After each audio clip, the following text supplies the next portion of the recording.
Pagkatapos ng kolehiyo sa kursong medisina, sa tulong at gabay ni Kapitan Tiago, ako ay nagsikap na mag-aral upang isa sa magpapatunay na edukasyon lamang ang makakagamot ng kamangmangan naming mga Indio.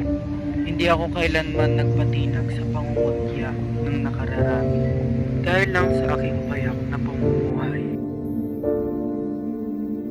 Sa murang edad ay nagbanat ng buto kasama ang aking nakababatang kapatid na si Crispin bilang isang sakristan at manilbihan sa tahanan ng Diyos.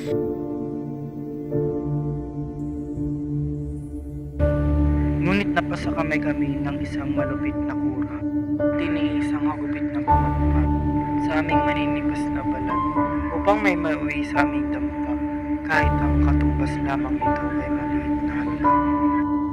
Kami ay biktima ng maling paratang ng pagnanakaw na maalam ng Diyos at kailanman hindi namin magagawa.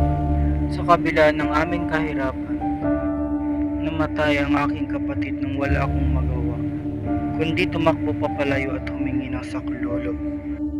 Ngunit wala ni isa ang nagtangka.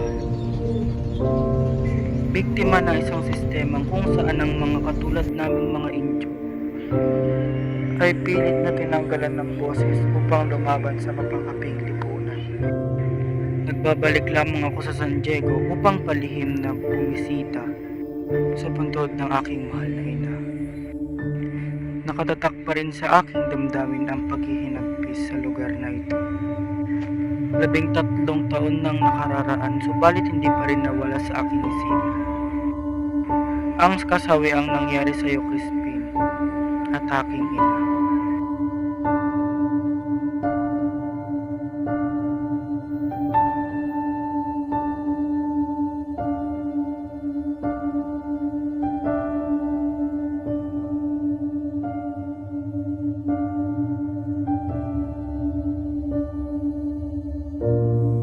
O kaawa-awa kong ina, kayong dalawa ni Crispin,